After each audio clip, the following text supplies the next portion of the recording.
Pak. Wingenane ana wong nglirik bapak wis dipecel ndase robak. Le Gong. Sabar Gong. Gong ora malang krik ngono kuwi, Gong. Gong iki nang negara le, sabar kok ndak kliwikan dadi grojokan, geguyon dadi tangisan. Pudus kowe.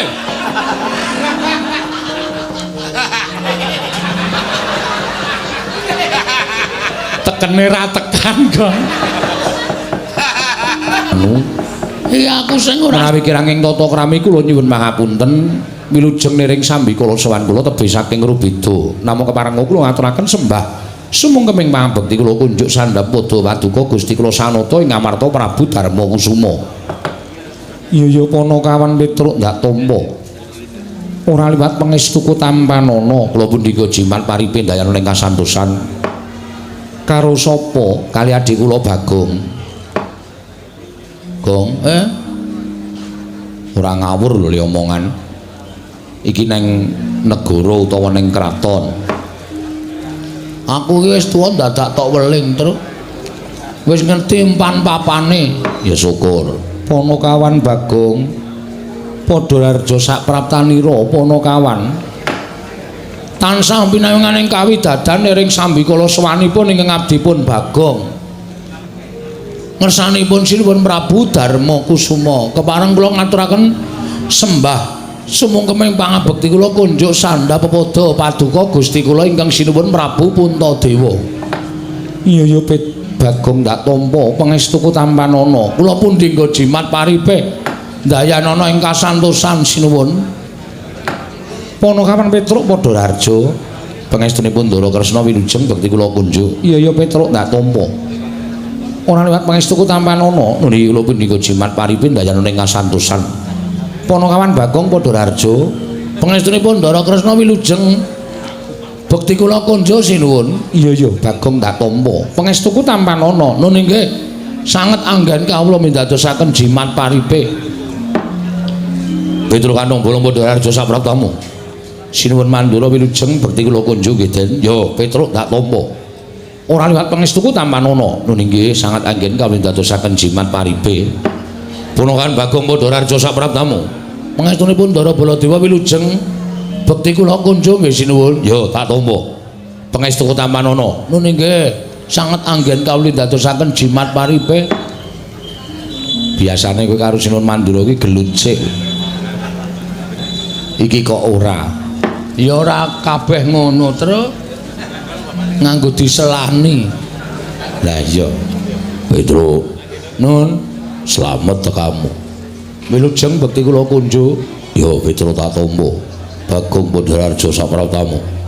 Ndara Werkudara wilujeng bekti kula katur nggih, Den. Ya tak tampa. Kowe nek tata caramu unggah-ungguh tata kramamu kaya ngono kuwi. Ora mantra-mantra wujuding Bagong. Nanging tak sawang kaya ngene paribasan nadyanala nanging katon bagus. Oh ngece kok ngece piye wong kena kaya ngene kok disawang katon bagus iki nyawang nggo sedotan es apa piye. Ya kowe iki dialem kaya mergo tata kramamu sing kaya ngono kuwi dialem wong iki mula ketok to Gong. Ndara Werkudara ing ngalembono karo kowe nadyanala rupane nek tata kramane ganep unggah-ungguhe ya kecekel kuwi wong padha ngurmati. Wis sandangane ora mingsra lethek ora nganggo tata krama njaluki rokok wah kuwi jenengane wong ora bakal diajeni wis tenan ndi-ndi iki. Aku arep saiki arep mulai ngono kuwi kok Tru. Ngono kuwi piye? Arep mulai njaluki udut. Wo ora diajeni ya malah aku ki nek diajeni malah kisra pikiraku. Lah iya, wis kebaca dadi wong bebas. Punakawan Petruk padha harja sapraptamu. Wilujeng Den bekti kula nggih Ndara. Iya tak tampa. Punakawan Bagong padha harja sapraptamu. Pangestunipun Ndara Janaka wilujeng bekti kula kunjuk nggih Den. Iya Bagong tak tampa pangestuku tampanana. Punakawan Petruk wonten dawuh sinuwun. Ana wigati apa dene jeneng kira sowan ana ing ngarsaning ingsun yen to pancen duwe wigati Mono gage matur marang panjenenganing ingsun Ponokawan. Apa saka karepmu dhewe, apa dinuta dening bapakmu Semar? Ha nika ngaten. Sawan kula menika mboten saking pikajengan kula piyambak, namung kula menika dapur dipun utus dening Bapak Semar. Bapakmu Semar utusan nglawan sira, nggih. Sababe apa kok utusan nglawan Atmajane? Nuwun sewu. Sampun wonten setunggal candra nika bapak nika kaya wong masuk angin ning boten lara, kaya wong pikirane kebak ning jane bapak niku nuwun sewu sing dipikir niku ya apa? Iya. Begogok enten ngajeng omah mboten purun napa-napa ming meneng mawon. Nek bengi ya ora gelem mlebu omah, ming kemul sarung tetep begogok teng ngarep griyane bapak. Monggo-monggo bedhak dicaosi unjukan mboten diunjuk, caosi daharan mboten dipun dahar. Iya Ponokawan, nggih. Lah kahanan ingkang konten kaya ngomong niku ndadekake kuwatir kula gareng kalih Bagong. Tumuli kula sowan ngersanipun Bapak. Pak jane eneng apa to, Pak? Nek bapak kuwi duwe pepinginan, bapak kuwi duwe kekarepan, mbok ngendika karo anak-anak. Mergo anak-anak iki rumangsane mbiyen dhek isih cilik dikuluwentah karo bapak, mula saiki gandeng anak-anake wedha mentas, kuwi duwe kewajiban ngomong karo wong tuwa, nuruti apa kekarepaning wong tuwa. Barang kula matur kaya ngoten niku bapak niku terus gelem dehem. Terus gelem ngendika. Ngendikane bapakmu kepiye?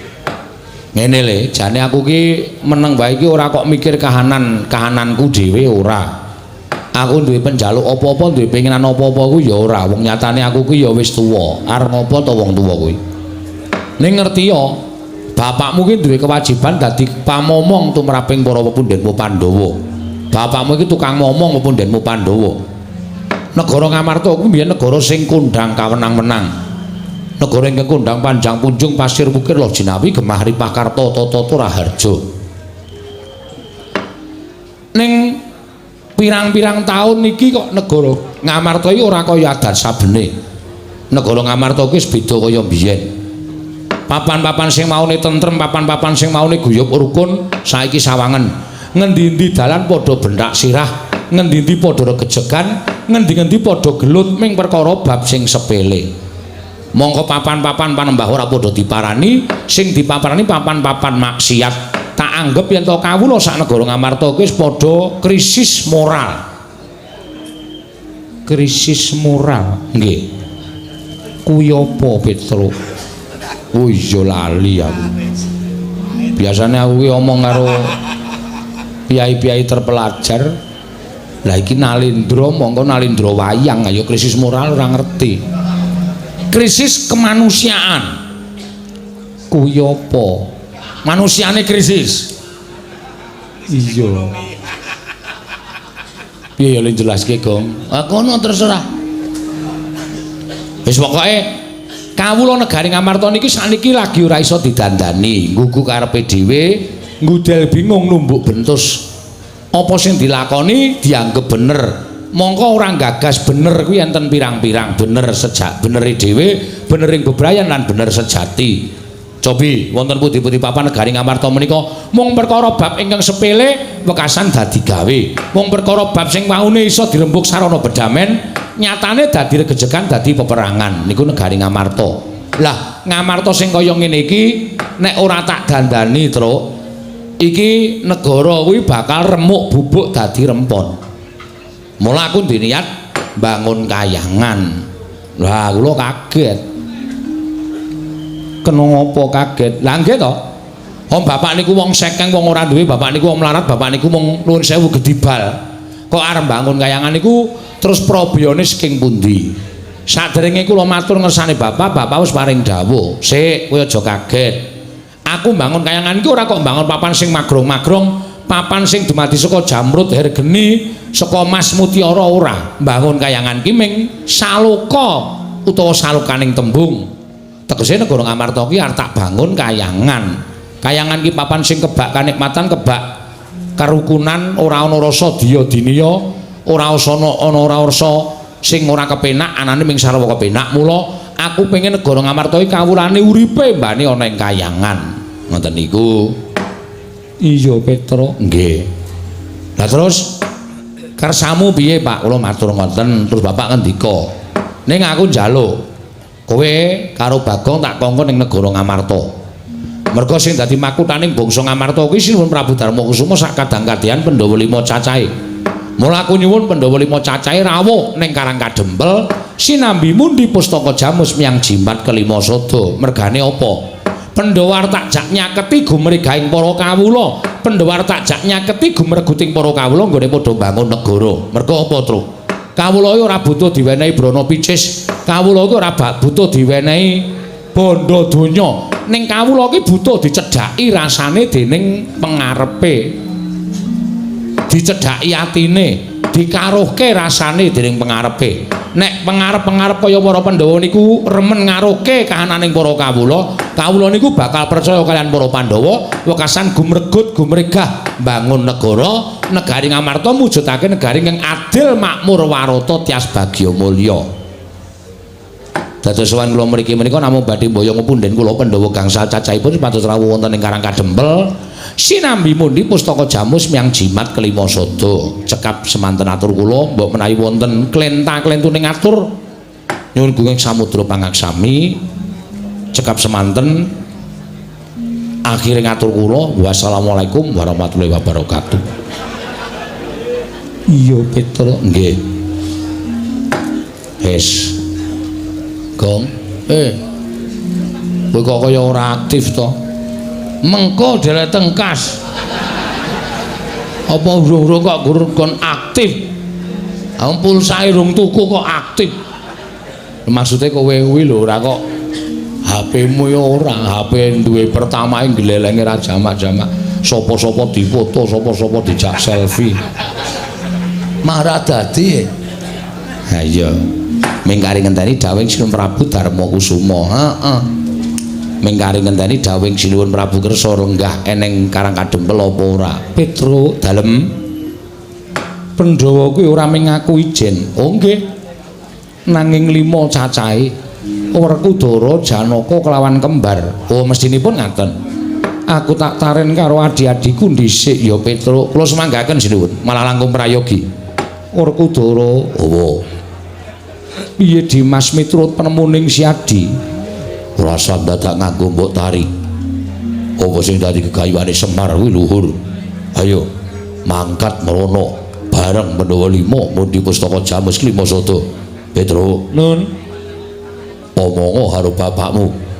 Yen pancen butuhke Prabeya, yen pancen butuhke dana, aja metu saka bapakmu ning metu saka Ndadipati. Kurasen aku ora bakal wol.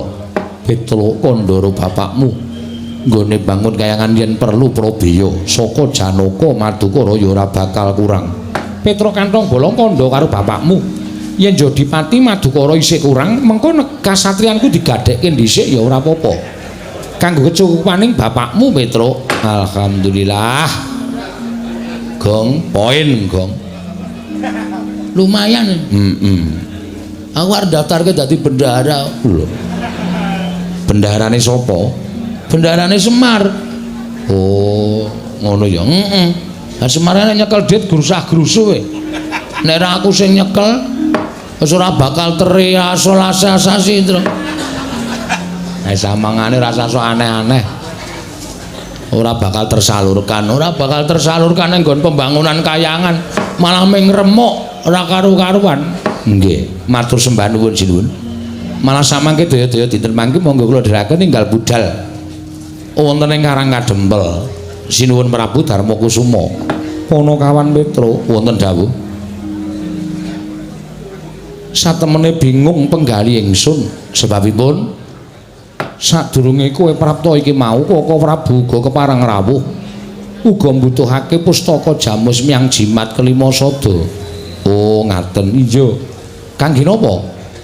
Kanggo tumbal wadaling negara Ndarawati awit negara Ndarawati ketaman pegebluk. Lho. Ndarawati ketaman pegebluk? Iya, Panakawan Petro. Mula sing gedhe pangapuramu aku durung bisa mutusi.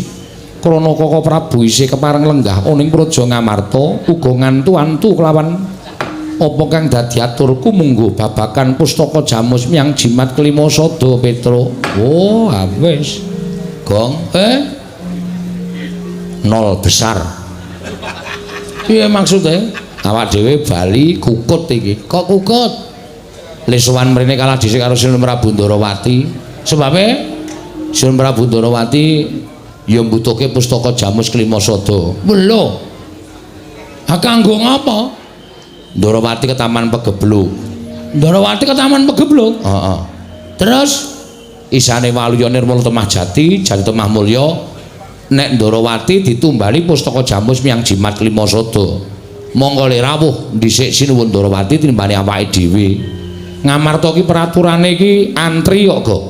Sing dhisik ya didhisikke, sing keri ya dikerekke. Mula kowe karo aku ora bakal iso ngukup. Wis kalah star karo Sinuwun Ndarawati. Yo le mulih yo. Sik. Kok sik piye? Kowe terus piye kowe? Aku ora iso matur apa-apa, wis entek pikiranku. Sinuwun Prabu Darmakusuma paring dawuh Petruk kowe kalah dhisik karo Sinuwun Prabu Ndarawati. Uga mbutuhke pustaka Jamus Klimasada. Mula sing gedhe pangapuramu ya Petruk mudhar wis ora iso piye-piye. Mulih seneni bapak. Kowe duwe ide ora, Gong? Hah? Kowe duwe ide ora? Duwe nang ideku ki engko kisra. Piye wani ora? Kaya aja iki ning ratone. Ah nek kowe ora wani ya mulih. Nek kowe wani aku tak maju pindah. Lemu tengok kono, kowe nang mburi kene aku tak matur. Ning kira-kira engko piye? Kedadiane piye? Ya ketoke kedadiane geger. Wong aku ki wong ngawur soalé truk. Ning ngawurku landasane siji lho. Apa bener meng kowe tok? Nek landasanku ora bener aku wegah kon gegeran ki mah. Ning nek landasanku bener, wo lah mbok bumi walik watu tak lakoni. Ya coba saiki kowe maju kene, aku tak ganti ning mburi. Heeh. Ngene. Ya, wah. Ngati-ati lho, Le. Wis tenang wae, wis tak pikir apa kae. Kowe pokoke ngasul tengok kono. Heeh.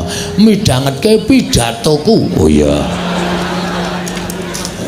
Ora kaya kowe tledhak-tledhok ning ngrampungi karya. Mono kawan Bagong arep matur apa?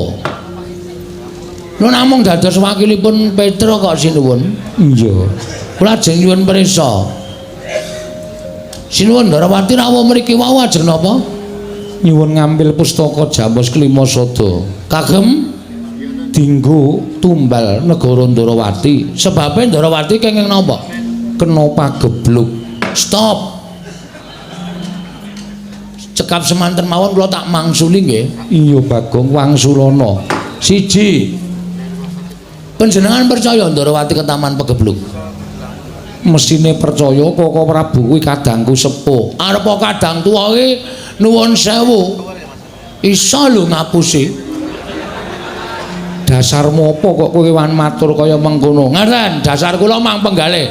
Bener apa ora? Pegebluk utawi winastan welaking Jawata menika adalah wah, kok aja nganggo adalah barang. Ayo aku sok nganu ya. Nun sewu nggih, basa kula campur-campur sing penting cetha ditampa. Iya ora apa-apa. Nika mujudaken paukumanipun para dewa ingkang tumanduk dhateng titahipun. Paukumanipun Gusti ingkang diparingke titahe.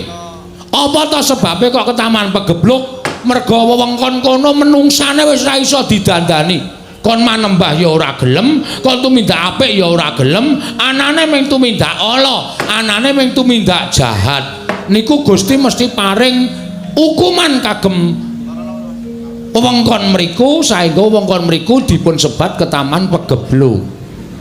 Iya bener nggih. Terus saniki sampeyan kula aturi menggalih. Jagat niki negara pundi sing ratune jahat? Prabu Dasamuka nika arep ampuh dikaya ngapa ning ludes keles tanpa sisa mungsuh Prabu Ramawijaya.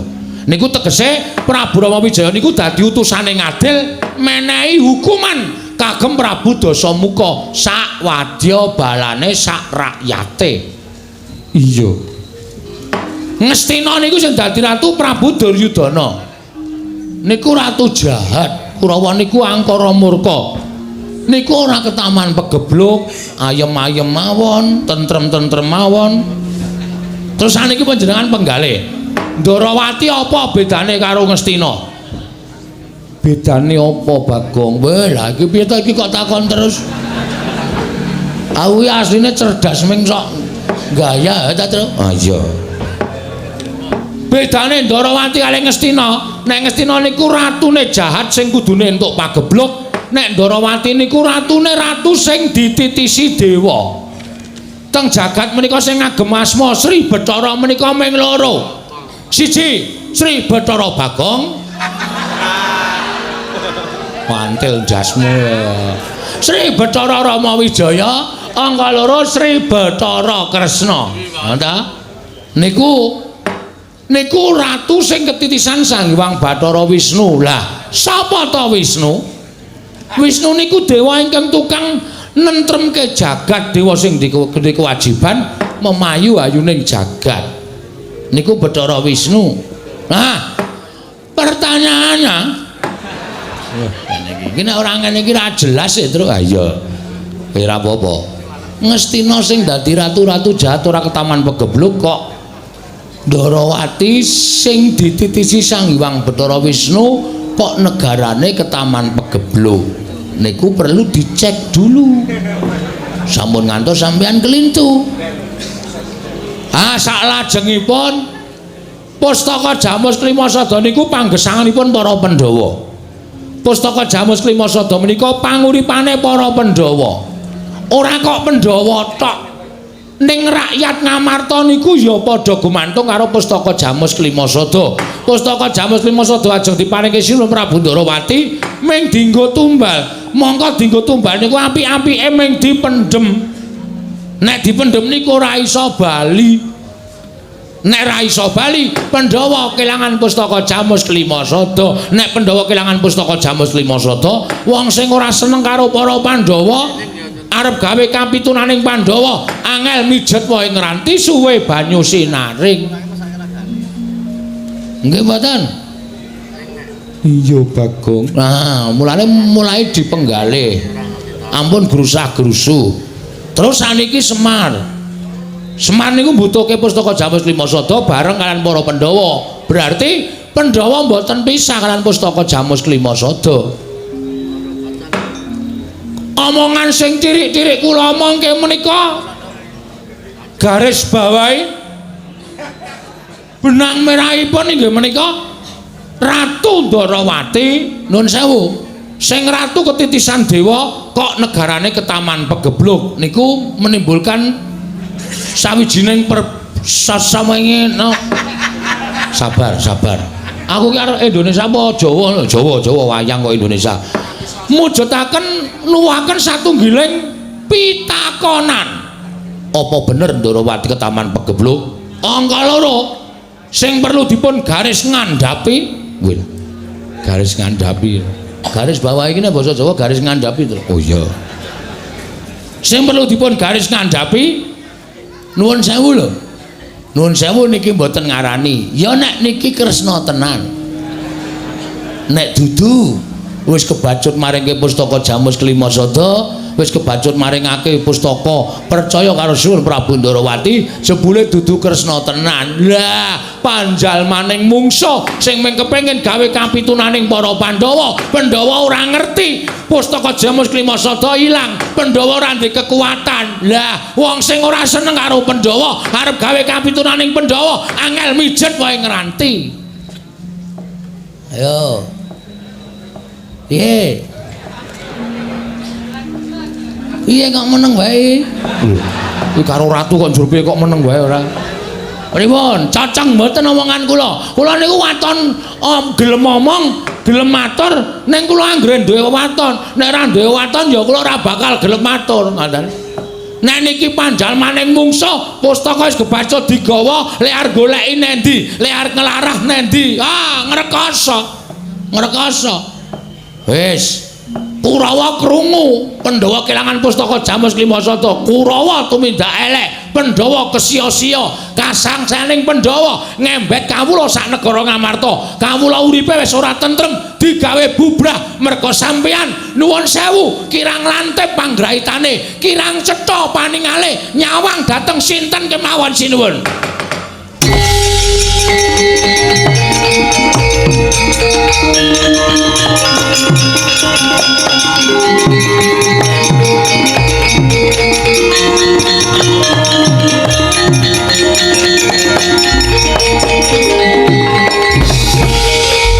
Maning jajaran sukertaning bawana iblis lan ati Bagong.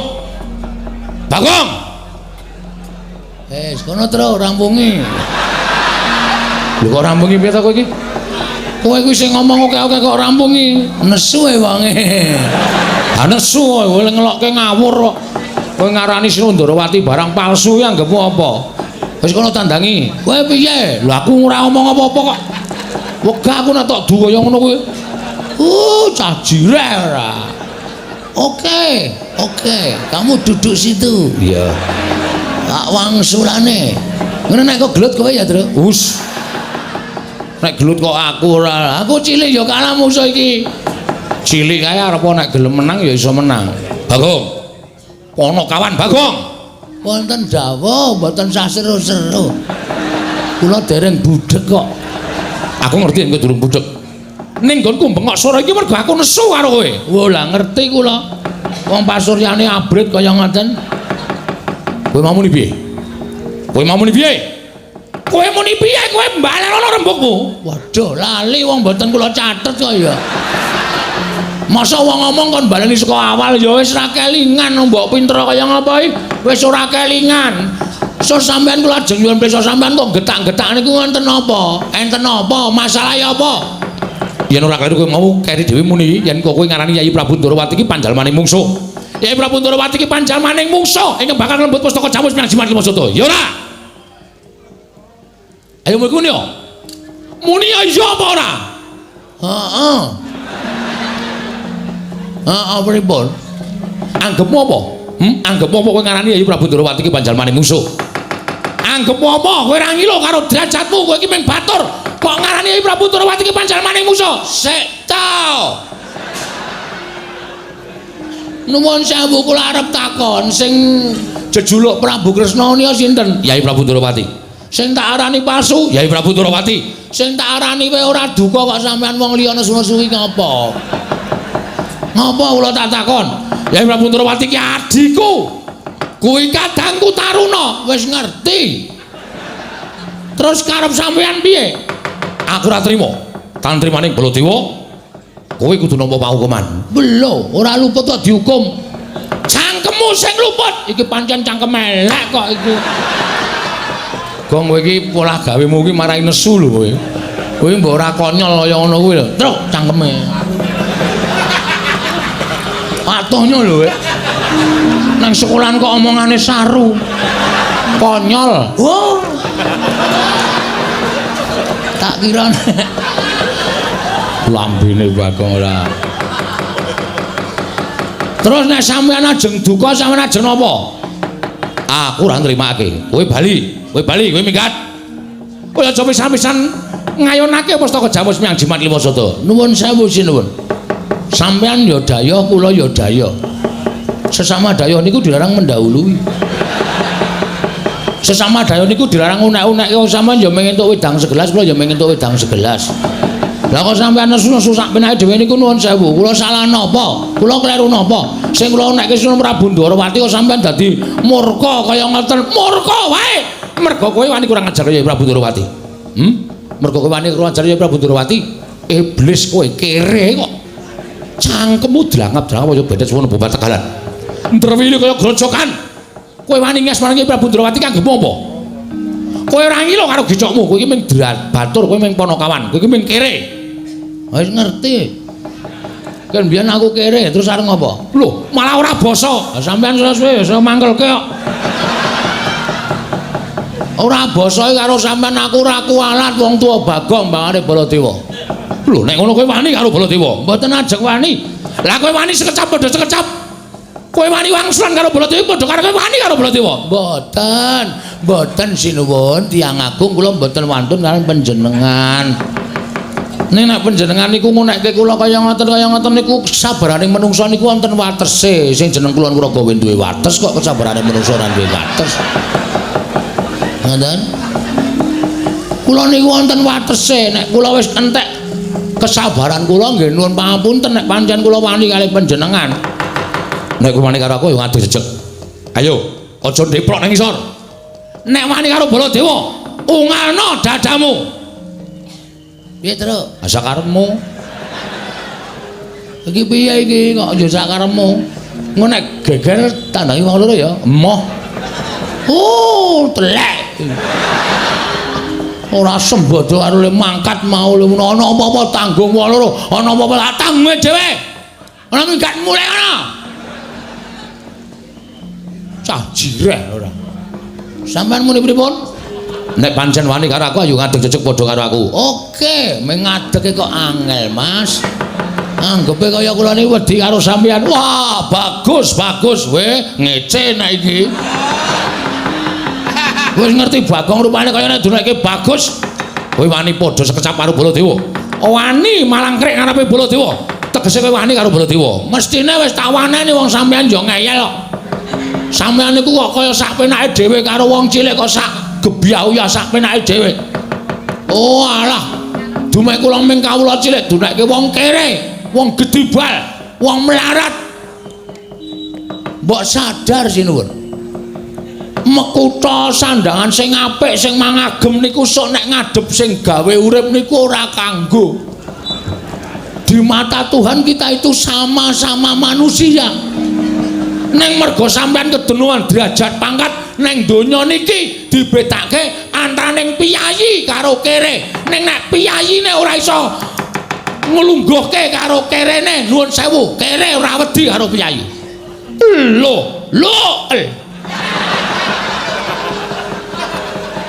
Lho nek ngono kowe wani karo aku. Ha, iki nang kene iki. Suwijining piyayi sing ora tau iso dielekke iki ya ngene iki, dielekke malah nek ngono kowe wani karo aku. Mbok aja ngono to sinuwun sampean ki sadar. Sampean ki eling. Ngono, sampean ku niku mbiyen jaman arep nyalon dadi Prabu Baladewa mbiyen mbok ya eling teko nang nggon aku ngekeki dit 150 5 tahun niku njur gaglakan apa kula tak takon. Bagong iki kowe kudu nyoblos aku. Aku golekno wong 40. Petro aku golekno wong 55. Semar aku golekno wong 45. Kaya ngono kok sampean ra kelingan. Saniki barang lenggah dampar negara Mandura gedangkrang sila tumpang. Sampean karo wong-wong sing dadekke sampean sia-sia. Aja dianggep ming rakyat cilik. Ning kula ngedukke sampean ora nganti 3 kedheping netra. Wah sogok gogrok saka kursi sampean. Muni ae saiki. Suwe-suwe dinengke kok arep wani.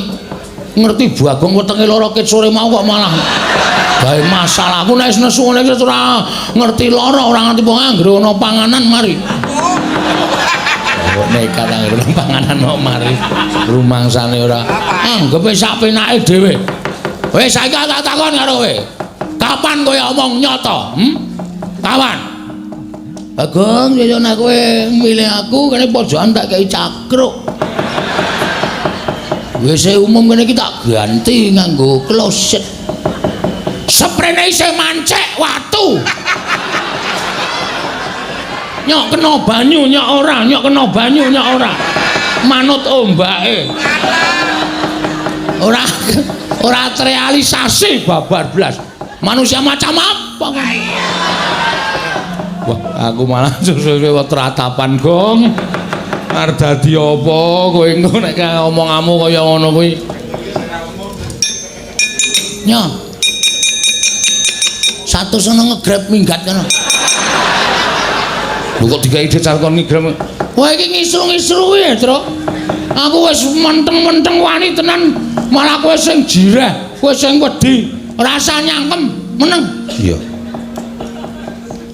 Nek nganti dadi perang piye? Nek dadi perang piye? Lah tandangane. Waduh. Ora usah melu-melu ora apa-apa. Malam ini tanpa Petruk Bagong jalan. Waduh. Ya wis kowe bareng ngono kok glelengmu ora jamak-jamak. Saiki ngene bae. Tinimbangane iku padu ning dalan utawa padu ning negara iki, kowe saiki bali. Bali nanti? Lho, ning omahmu.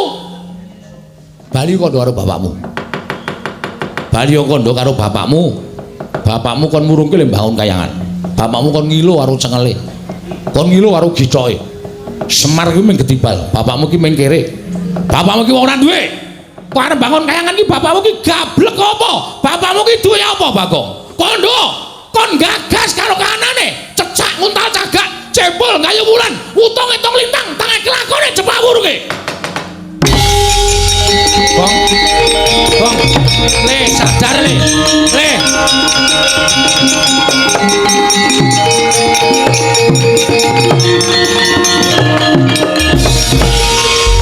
Aduh, sinuwun mandura dadak ngrasani bapak. Wingenane ana wong nglirik bapak wis dipecel ndase karo bapak. Le Gong. Sabar, Gong. Gong ora malang krik ngono kuwi, Gong. Gong iki nang negara le, sabar kok ndak kriwikan dadi grojokan, geguyon dadi tangisan. Kudus kowe.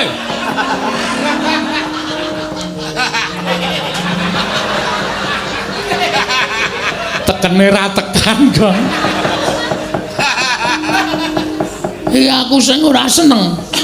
Aku nesu saking nesune nganti trenyuh. Nganti trenyuh. Edian. Wong semene ki ora niteni karo labuhane bapak. Wong semene ki ora niteni karo labuhane Semar.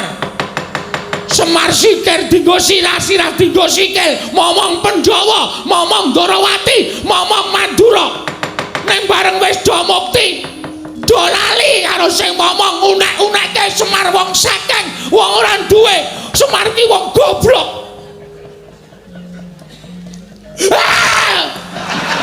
Ngopo iki kamu? Saking nesune. Kok sarunge dikebut-kebutke barang. Ben.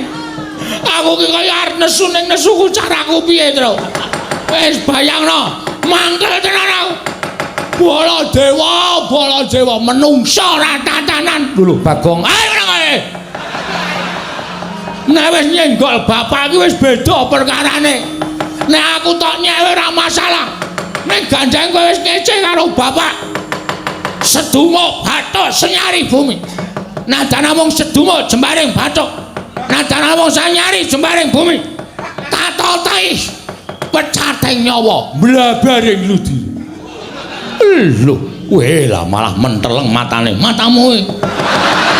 Gong kuwi ratu ben ra urusan. Lho kowe wani karo Baladewa sing tak wedeni apamu? Ora minggat. Ayo, saiki tak gawe saya mboro perang. Tak gawe saya mboro perang. Sapa sing cilik gedene sangka kadetane Baladewa menang boyong Pustaka Jamus Jimat Limasada. Piye omongmu mau? Piye le omong mau? Sapa sing cilik gedene sangka kadetane Baladewa menang boyong Pustaka Jamus Limasada. Lho. Nantang aku kowe. Yo, oke. Nanti bapane wong Bandayuda, kowe iso nglangkai batange Petruk gawanen Pustaka Jamus Limasada.